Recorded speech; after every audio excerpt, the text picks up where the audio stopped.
I am with the magnificent Tom Quayle at Wishaw Guitar Lessons. How are you doing, Tom? I'm good, thank you. Honoured to be here. Thank you.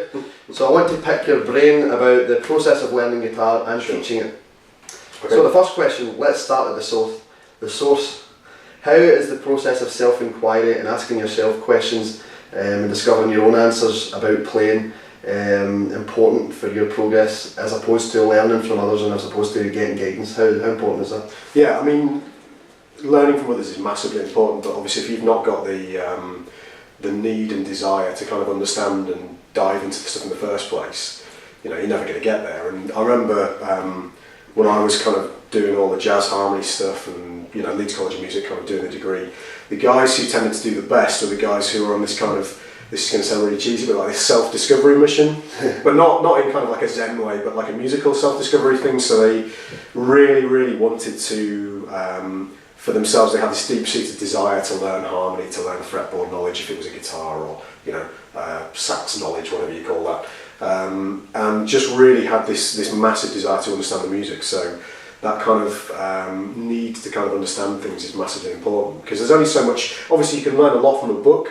but if you don't have that kind of deep-seated desire to kind of digest the information and kind of assimilate all the stuff that's around you, then it's never going to happen, basically. Because it's kind of, whilst I'd never say it was like brain surgery, a lot of this stuff, all the harmony and, you know, learning how to song over changes, all that kind of thing, you do have to have a desire to do it, otherwise there's too much information out there, it just swamps you, basically. And I remember it never ever felt like work for me. It was always, I always looked at it as being like a bit of a puzzle. Like a Rubik's Cube kind of analogy. You needed to solve the puzzle. I know that's really cheesy, but you needed to solve the puzzle, and if you didn't, it was almost like you couldn't sleep at night. And obviously that still happens, you know, that kind of thing. I guess you do this as well, where you're up till 4 AM doing some kind of fretboard knowledge thing because you know that you have to have that thing down. Yeah. And you know, when you're doing a music degree and you've got an excuse to do that till 4 AM and you've got no responsibilities, it's just the ultimate way of kind of learning, really. So I think that self-discovery thing and doing things for yourself is massively important. But equally, I you know, don't want to diminish buying books and learning off of the musicians, because, you know, the guys you're going to learn the most off actually are your contemporaries, the guys who you're kind of learning with, especially in a music college environment. But even if you're, you know, doing what we do now, you know, sort of professional musicians, you know, you learn the most off the guys you play in the band with, or whatever. But that self-discovery thing has to be there in a big way. I think, anyway. Something you're saying then about the self-discovery. So I would think just what you're saying, and probably from my own experience, is that being kind of like an obsession. Yeah, absolutely. But something that I've experienced for myself as well, but has been that obsessed that you buy every book. Yeah. And then you never really truly even go through one. Well, I mean, I would do that thing where you buy a book, like the Mick Goodrick book would be, I don't know if you know the Advancing Guitars. It's one of my favourites. So yeah, it's amazing. But I would always do that thing, like there was this Steve Kahn, I don't know if you know this guy. I know Steve. Amazing, two really amazing kind of, very kind of revolutionary books in my mind in terms of my playing. There was the Chord Chemistry book, the cheesiest name ever. So the guy's called Steve Kahn, and it's Steve Kahn's chord, what's it called? I can't remember what it's called. Chord Concepts, that's what it was. Really cheesy. I was thinking of Ted Green's Chord Chemistry, so I couldn't get the name. And what I would do is I would get the book and I would always flick right to the back, because I would always think the most amazing concept would always be right at the back, and I wouldn't read through the book properly. Yeah. So you never really got the full benefit of the book, and I did the same thing with Mick Goodrick's book. I was like, yeah, the most amazing kind of harmonic major thing will be at the back, and I'll have this amazing new sound. But yeah, I mean, I'm really guilty of that. I own an obscene number of books, as I'm sure you do, and guitar magazines and all sorts of things. And now, obviously, with the internet, all sorts of YouTube videos, and you'll watch so much stuff, and you watch more stuff than you'll actually practice, or read more stuff than you'll practice. You feel compulsion. Yeah, you do, absolutely. And there's nothing you can do about that. You're a guitar player, and you're as nerdy as I am. So it's that craving information thing, and it's really important that you have that. That's part of the obsession, the craving of knowledge. And I don't know if you get this, but the excitement of like going on Amazon and ordering 5 books, it's like, I can't wait for those books to arrive, it's knowledge and it's more stuff. But you know, you do have to at some point sit down and do it. And like when I did the jazz degree I started in 1999, and you couldn't order stuff off the internet. You'd have to physically go out and buy the book, and that was a pain. Nobody wanted to do that. So there were less material floating around, but we had a library that we could go and get stuff from. But you could only take one thing out, or maybe 2 or 3. You couldn't get like you know, when you, like I said, you go on Amazon, you'll order 10 books and they'll all arrive and you're like, oh man, what do I look at? So you'd get maybe 2 or 3 books and you would spend the next 6 months digesting those, so it was really good. So as long as you can kind of have a little bit of self-discipline, they're amazing. But that is a disease that I suffer from. No, it's a disease, massively. It is a disease, yeah. It's hard to recover from as well. I still do it. And I mean, something, kind of a next question I had, but it's related, and I'm relating it as we speak, is right. The idea that you buy these books, and I suppose there's an aspect of you're waiting for, you're trying to find the secret. You think that if you buy this book, I mean, I know with the Advancing Guitarist, I opened that book up, and then when you're saying I'm opening the back, I happened to open it at the page, but I don't know if you remember, but it's a blank page. Yeah.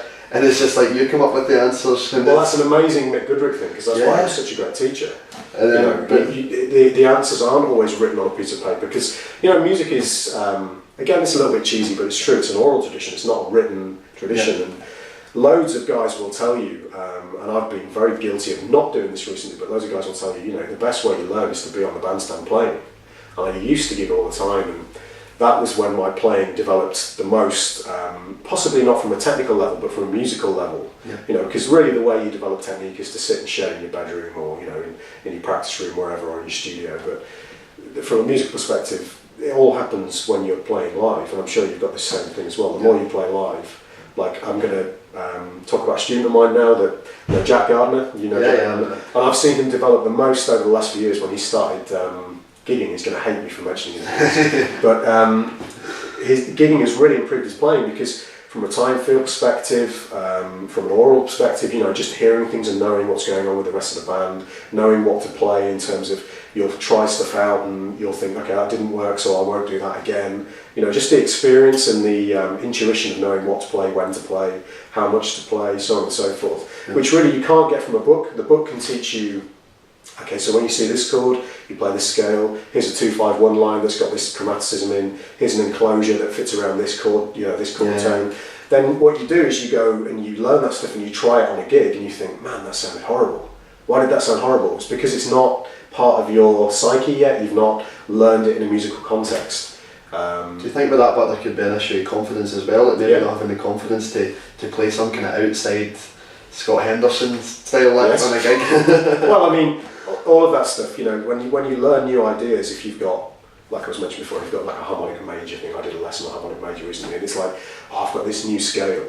It's one thing to kind of have that stuff down, and this is again, it's a bit of a cliche, but to have it down in your studio or in your bedroom, and then the confidence to do that on the gig and pull it off. It's almost like confidence isn't really the issue. Yeah. You can have the balls to kind of do an idea like that and see if it works, but if you're not truly hearing it, it's not like a vocal or vocabulary based part of your playing, i.e.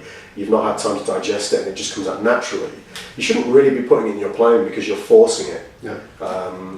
Essentially you're not really you're not really improvising, you're just kind of saying, right, now it's time for my harmonic major again, now it's time for my legato thing, now I'm going to play some chords, now I'm going to do some single note stuff. It's not really musical, it's just taking ideas and planting them in place one after the other. It's not the same as having this kind of intuitive, conducive process where you just, music just flows basically, which is hard to achieve.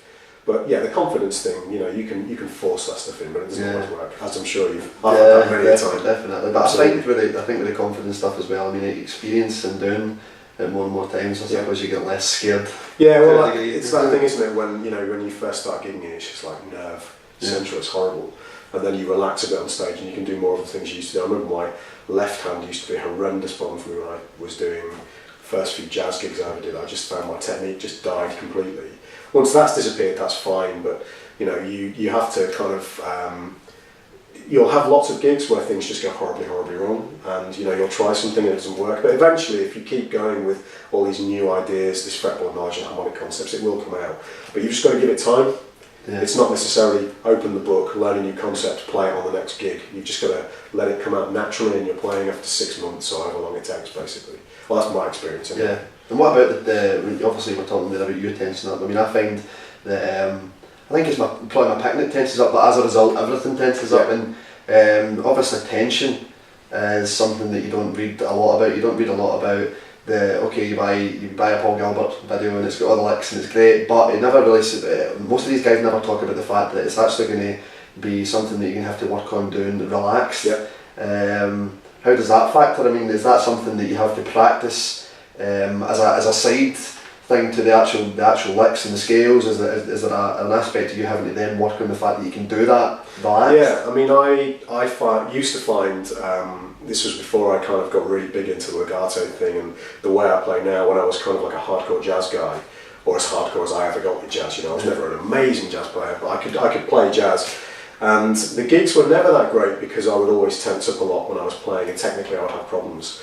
Whereas now, the way I practiced when I started developing the legato thing, which was kind of, I guess, in the last sort of 5 or 6 years, was I was already aware in my mind of sort of tension as a guitar player. I'd already gone through kind of from the age of sort of 15 to 19 of developing kind of lots of technique, but not really being aware of tension. So when I went and gigged, that tension was there when I actually gigged because the adrenaline was running and I was kind of excited but scared at the same time and nervous, whatever. So you weren't really thinking about the tension, but when I did that subsequently, sort of after the age of 22 and onwards, and I was developing all this legato stuff, what I did is I basically practiced so slowly, with the knowledge of kind of tension being a bad thing in my mind. I practiced incredibly slowly for a really long time to make sure that my technique, from my neck down, my shoulders, all the sort of joints in the arm, even like you were mentioning before we did this about your knee sort of shaking up and down, you know, stuff like that basically, was super relaxed. So the first thing I would do is when I started playing, I would think about not just what my technique was doing, but my whole body. And I haven't got it right because over the last few years I've been suffering with major neck problems, to the point where like a couple of years, well actually I think it was 2 years ago, these two fingers stopped working because I had such bad problems with my neck, just kind of neurological problems to do with muscles. And what I did in the end was basically I had to kind of rethink about posture, and you know, all the things that generally go into kind of tension when you're playing, to make sure that I wasn't tense at all. And it actually worked really nicely. I don't have such bad neck problems anymore. But you know, it's something like that that scares you into thinking, this is it, I'm not going to be able to play anymore. It's terrifying. Of course. And then you know, you realise that you really do have to be tense. If you're going to do this 6 hours a day, and you're going to, you know, if you're teaching, for instance, teaching is really bad for your posture if you're not thinking about it. And the posture is directly related to your ability to play. You know, it can really cause you big problems. So yeah, I mean, I worked massively on making sure there was no tension in my hands and in my shoulders and neck and so on and so forth. And what that did for me was basically it meant that I knew that the minimum that I could do when I was on a gig or doing a masterclass or whatever was my technique would work, and I wouldn't have a problem with my hand tensing up because I knew that when I played fast and slow, there was the same amount of tension throughout my arms. I kind of practiced that level of relaxation into my technique. And legato is great for this because it's a very kind of smooth, relaxed way of playing, as opposed to kind of, when I pick, it's like brute force and ignorance. It's just kind of pick as hard as you can and go for it. There's no relaxation in there at all. And that's kind of a technique that I learned when I was 16, 17. So I still have that level of tension, whereas now the legato thing it's a learned level of relaxation, and it's massively important, and more people should talk about it, because I'm not saying, you know, tension is necessarily going to ruin your career or cause you major problems, but it does certainly reduce your level of technical ability and performance when you're playing live, because of the adrenaline, so on and so forth that's going. So it's helped me a lot to think about. Plus, I mean, I suppose obviously the big thing is that the idea that you get your technique to a level where it becomes automatic, and then whatever the subconscious mind comes out, and you're able to just play music. And obviously, if you feel as if you're having problems with tension, then it's gonna. I think obviously if you're chasing that kind of musical freedom or whatever, and you feel like you've got tension problems, you always think to yourself, there's a barrier right there. Yeah, I mean, I always think of, you know, in terms of your technique, there's like a level of technique that you can pull off if you have a preconceived idea, and then your improvisational technique is somewhere maybe 40% lower than that. Then if there's other issues involved in there in terms of like being nervous or tension that's creeping in because you're nervous, i.e. you haven't learned within your technique to develop that level of relaxation as kind of a subconscious thing. So if you're on the gig and you're saying, oh, I'm nervous, I must relax, you're probably not going to relax that much, whereas if you've learned that subconsciously to just basically practicing very, very slowly and being aware of all the muscle movements, I'm not talking to like an obsessive level, but just, you know, it's not hard to relax your hand and the shoulder and the arm, and make sure that you're practicing slowly enough that you're always in control of that muscular movement. There are a load of articles, I can't remember the guy's name, but a guy who wrote some quite philosophical articles on the internet a few years ago that I read through, and I thought a lot of this stuff is kind of too high-end, kind of high art for me. Is it the talks about the light touch? Yes, that's the guy, Jamie. Here's something you may not know. Jamie Andres is now a woman. Really? That is the truth. Wow. Yep. Revelation. Because and what's the book called? There's like a book. Yeah. And that's it. It talks about the light finger and the flapping finger. Well, and you see, at the time, I thought this was absolute. I just thought this is too much. He's thinking too much. But now, whilst I didn't think of it on that level, it's just that I was aware enough by the time I'd kind of gone through that jazz phase and found my technique wasn't working for me live. I mean, I had some really horrible gigs where the technique was just awful, and I played horrible solos and was disgusted with myself. Yeah. So I think it takes that level of kind of.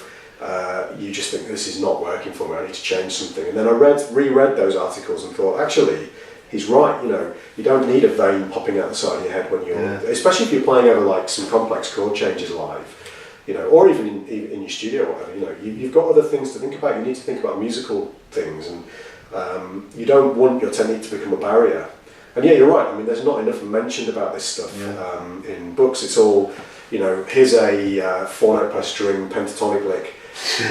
Here it is at 120 beats per minute. That's the slow version, 16th notes. Now it is at 200 beats per minute. It's just mental, and that stuff has its place as well, of course. But the problem is the similar problem I had. I ruined my picking technique. I mean, I can pick, but I can't play. I guess the thing, it comes down to the ability to play what you want to be able to play, like you mentioned before. I don't have that ability with my picking hand. I don't have that ability 100% with my left hand at all, but I have it way more in terms of legato, because I'm relaxed than I ever will with this hand, because I feel like this hand is slightly, for want of a better term, broken, because I've forced a certain level of tension in by not practicing correctly. And whilst you can fix it, again, this is a little bit of a cliche, but it's a lot harder to unlearn something and then relearn it the way you want to be able to do it than it is to just kind of start from scratch. And the legato thing was kind of new, well, not brand new, I knew what legato was, but that style of sort of hybrid picking and legato. And it's a funny thing, it's one of those things that just feels completely effortless now. There's no tension in my jaw. I sometimes have this thing where I pout my lips. Who knows? Maybe I'm meant to be a woman as well. I don't know. It's not true. Don't spread that rumour. But yeah, I have this weird thing, but it's not a tension thing. It's just I'm obviously in the moment. Who knows? I don't know why I do it, but I mean, there's certainly no tension involved there at all, and I have the freedom to kind of be more rhythmically free because of that, more improvisationally and mentally free, so on and so forth. I'm not kind of always thinking about, oh man, this is really hard work, and my time feels better for that as well. Yeah. So yeah, it's really important. Cool. That's quite long-winded, wasn't it? I apologise. I enjoyed it. Now, obviously, you studied at Leeds College of Music. I'm aware of that. Did studying at college and being surrounded day in, day out with musicians and people of similar levels, I suppose there would probably have an element of competition in it as well. Was that something that was kind of fundamental in your learning the music? The exposure to that, was that something that's going to remain with you? Yeah, hugely, because, I mean, for loads of reasons, but the first reason I ever remember was because it's just this idea of, man, I've got into this amazing, prestigious music college, and that, I guess it's, seeing as the Olympics are happening at the moment, might as well bring that in there. It's a little bit like you have this kind of, it was like a dream for me at the time. When I wanted to do the kind of American thing, I wanted to go to Berkeley or MIT in LA or something, and everybody has that kind of dream, but it's financially kind of a nightmare, especially for us over here. So that was never going to happen, but Leeds College of Music had this massive reputation and still does. And yeah, I mean, when I did the audition and found I got in, I was just like, couldn't have been happier.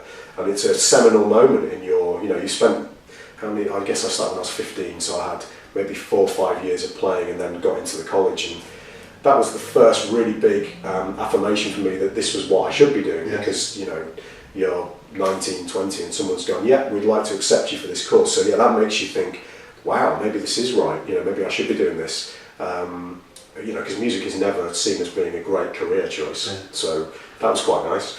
And then you've got this 3 or 4 year, depending on how long you're going to do, of time where somebody says to you, right, you've got no responsibility except maybe you have to add in the odd assignment, and you can practice all the time. And not only that, but you've got all these guys who are doing the same thing, and the year above you, they're all better than you are, and the year above them are all better than they are.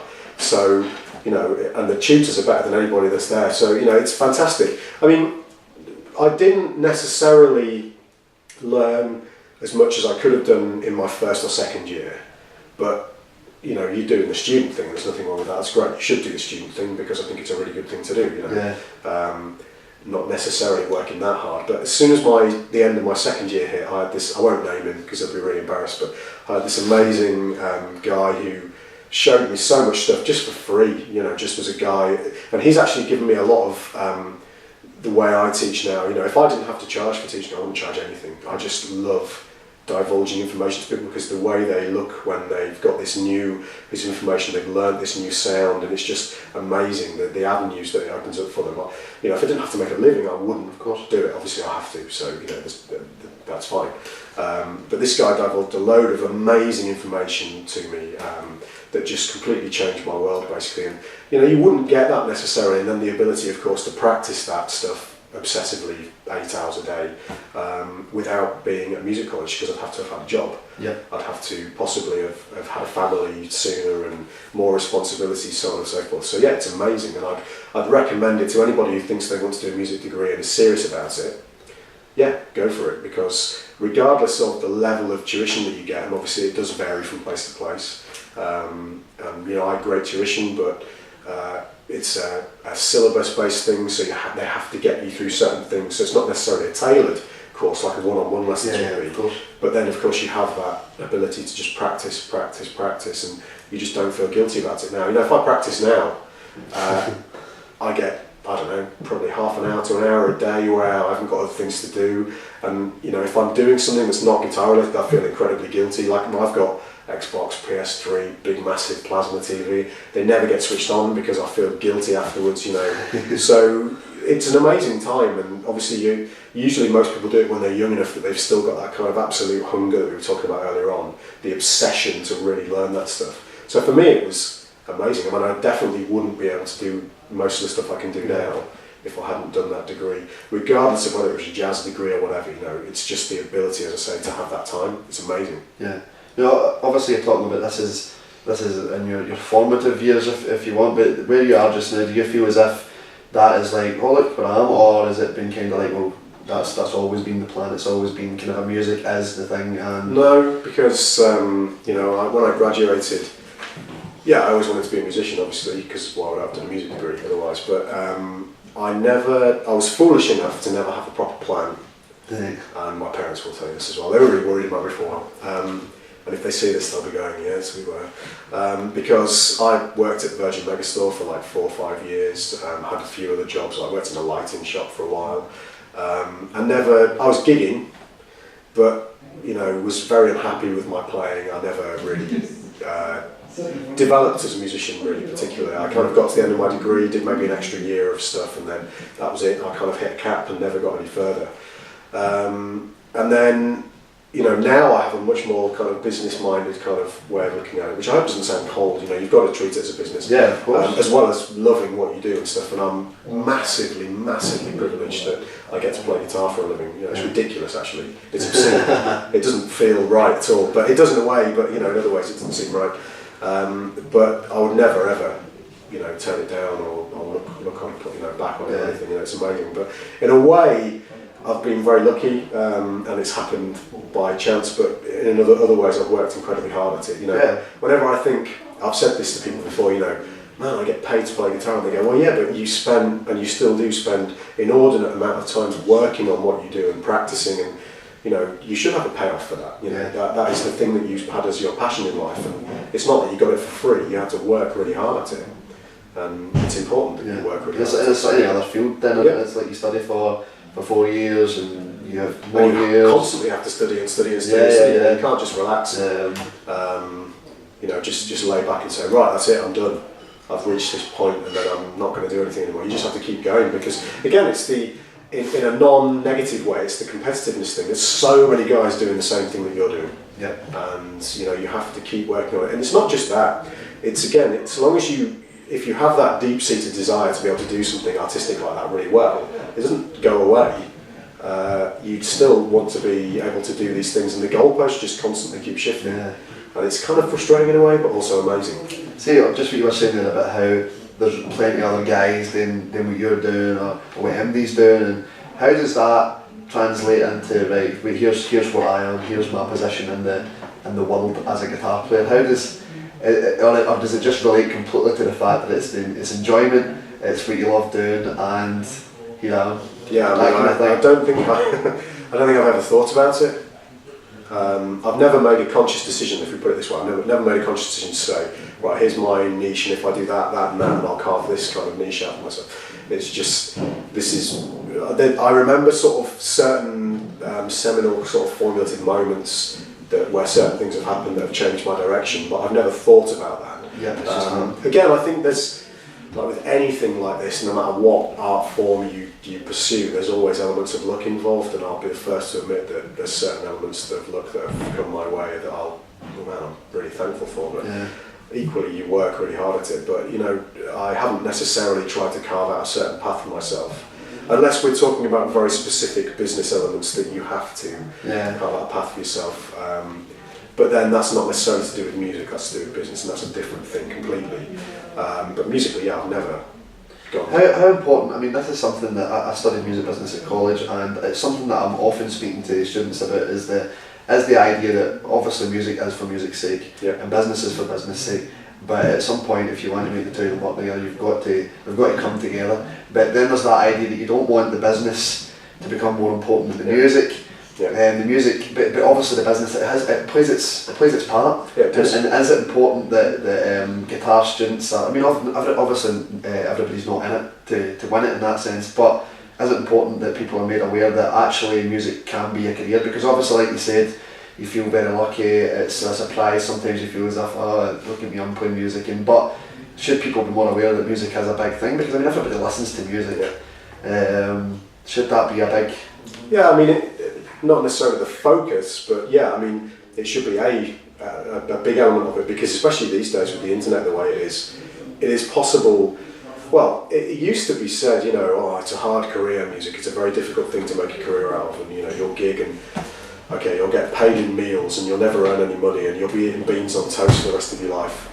But it's fully possible to make a perfectly good career now from playing music, and the internet is a great thing in that respect. You can definitely these days earn a very good living from playing your instrument and also having the business side of things as well. I'm not necessarily saying that you could go and you could gig every night and earn a fortune from doing that, but if you have even a small amount of business kind of acumen behind you, you don't need to study anything, you just maybe need some advice, like in my instance, advice from friends and just help here and there, because I'm not a businessman at all, but you know, it is possible to certainly make a very good career from playing music. You have to be prepared to do, well, to have your finger in lots of pies. But yeah, you get the idea. Because you have to spread yourself around a little bit in terms of, like, you have to do a bit here, a bit here, a bit there. You know, it's not necessarily one thing that you're going to be doing, but if you're prepared to do lots of different things, all music related. I mean, I do all sorts of things in my, you know, day-to-day kind of life, and you know, work for all sorts of different people and work for myself, so on and so forth. And yeah, there's things you have to do. I mean, I respond to an obscene number of emails every day, but that's great. That's part of it. You know, that's what you need to do. And if you can do that kind of thing and not think to yourself, oh, I'm kind of selling out, because you won't be. You know, you're making a career. If you have a family and responsibilities like I do, you need to be able to do that stuff. Yeah, of course. And then, you know, you can say to yourself, oh, okay, I'm not kind of being true to myself as a musician. You still are. You know, you're just making a living basically. And too right, you should be able to make a living as a musician. It's something that you're passionate about, and you know, I'm sure there's lots of people who would love to make a living out of what they're passionate about. And again, I feel really lucky that that's the case. Definitely. Yeah.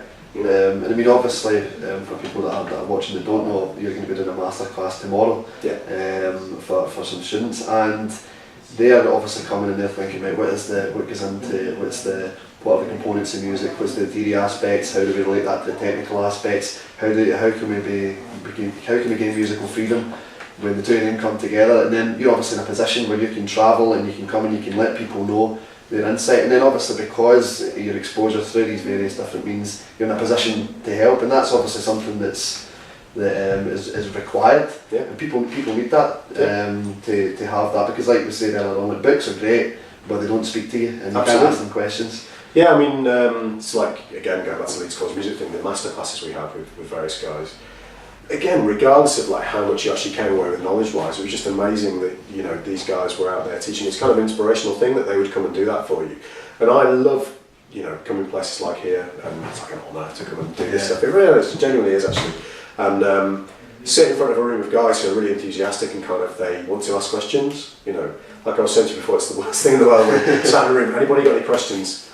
Nobody says a word, because there's no enthusiasm there. They're not interested in the knowledge and, you know, what's going on. But you know, this stuff should happen more and more and more. Guys should exchange knowledge. You know, it's a really, it doesn't belong to anybody, and it's everybody should kind of exchange this stuff, and everybody become better musicians because of it. So you know, I love doing it. It's brilliant. Definitely. Yeah. So I mean, obviously we're kind of wagging off and talking about various different things, which is great. Yeah. But to bring it back to even some of the topics you're going to be covering tomorrow, the fretboard knowledge, the harmony, possibly more important than actually getting the technique together to play it. Yeah.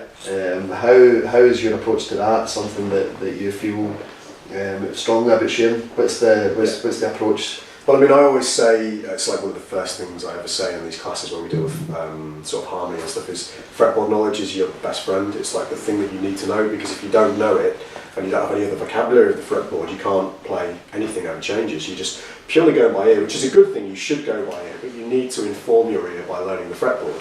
Yeah. And you know, my approach is taking basically very small chunks, octave chunks of the fretboard, and learning how to manipulate small pieces of information as opposed to big 6-string shapes. I never did the cage system thing, partly because of the tuning I use, because of the C and the F on the top. Everything's really symmetrical, but by using those smaller shapes, they're much easier to manipulate and move around, and they work much better over chord changes, which is obviously my thing. And then really learning the visual side of the fretboard, because my big thing is that the guitar is, more than almost any other instrument, or stringed instruments in general, is incredibly visual. Yeah. And so you might as well play on that aspect. So I don't necessarily think note names, for instance, which we were discussing before. Yeah. I think the root note, and then I'll think intervals around that. So I'm looking for, let's say it's a minor 7 chord, I'm looking for the flat third, the fifth and the flat 7, and I learn what those intervals look like in every single manipulation of them. So every single version of a flat third. Obviously on stringed instruments you can play lots of different, you know, there's lots of different shapes for playing a flat and third, or a flat 7, or whatever the interval is, and I learn what those intervals look like, ascending and descending from every root note. And by doing that, whenever I see a chord or a particular scale, if I know it's intervallic makeup by its formula, let's say Dorian, 1, 2, flat 3, 4, 5, 6, flat 7. Yeah. If I know what all those intervals look like all over the fretboard from any given root note, it's very easy within a small part of the fretboard to find all those intervals.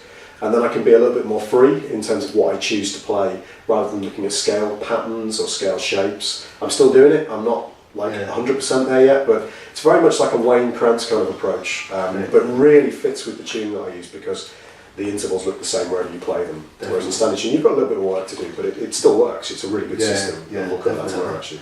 And is that why you ended up with the forced tunings? Well, actually, the reason I ended up with forced tuning, and I should mention this guy's name, is a great guitar player in Leeds called Graham Young, who was my guitar teacher for like a year, possibly a little bit longer, leading up to doing the Leeds College music thing. He was kind of like prepping me up for that stuff, and he was great. And he tuned in all fourths, and I was getting into standard Jordan at the time, very impressionable, kind of like, 17-year-old. And I thought, yes, I'll tune in all fourths. Turned out to be a great thing to do, because it meant I could learn the fretboard in a much more, for me, a much more intuitive way. It made more sense to me. So I have to thank Graham for that. That's really good. And then it turns out some other guys like Alex Hutchins are doing it as well. So that's really good. Everybody should tune that way. As Levi Clay calls it, new standard tuning. Is Levi tuning in? No, he's not. But he likes to talk about it, because it does make sense. But he calls new standard tuning basically. I mean, I've thought about it, but then I've just kind of thought, I don't know if I could leave my old trusty E chord and my G chord behind. You'd be fine, trust me. I think as well about with students too. It's kind of a complete new. Yeah. When you're teaching students and they're like, right, I want to learn how to play knocking and having stuff, and you're like, well, exactly. I mean, I used to teach for Yamaha, and I had this kind of bizarre kind of two-brain kind of thing going on, where we were doing all the teaching in standard tuning, and I was thinking in fourths, and you're kind of transposing everything, and it just screws with your head basically. But I mean, the force thing just works really well for me, but I certainly don't push my students in that direction unless there are a few who've changed, but the majority stay at standard tuning, and I just teach. So you're developing a cult. Yeah, yeah, absolutely. To round off the interview, how do you perceive the current climate in the guitar world at the moment? We've been talking about a lot of kind of deep subjects about tension and the mindset that's involved, and the fretboard harmony and the theory, the technique, lots and lots of topics that everybody's thinking about.